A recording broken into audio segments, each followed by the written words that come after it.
is Ozma, and I'm the author of the book, The Reading Promise.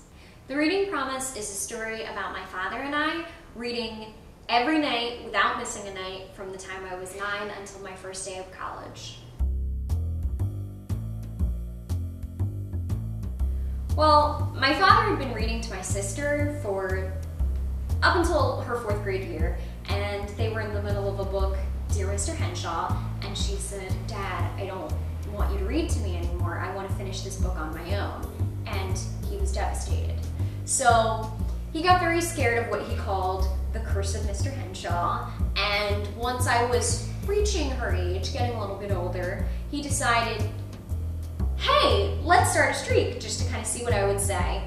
And it ended up just being, I think part of the reason we stuck through it was such a glue. I mean, within a year of starting the streak, my mother moved out, my dad became a single parent, and I think that any connection at all, when you're being raised by a man as a teenage girl, is so essential and so necessary. Anything to talk about really just brings down a lot of walls. We read so many books. Keep in mind how long this streak is. It's 3,218 nights.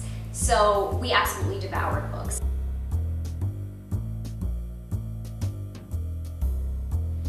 That's a very big question, and there's a lot of answers to that. I want to say thank you to my dad, because this obviously was something that couldn't have been done without him. It's all about the two of us. I think it would be really nice to get people interested in starting their own reading streaks, getting them interested in just spending time together.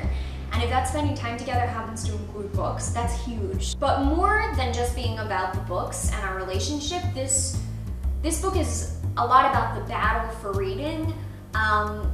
Near the end of my father's career as a children's librarian, reading was very much called into question and doubted by the school district that he worked in, doubted by the school.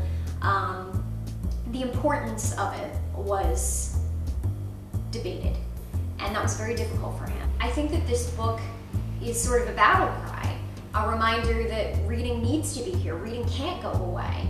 And I share the story of the end of my father's career, and part of that is just in hopes that this won't happen to someone else, and people will realize how important it is to keep books and learning on a daily basis in our lives.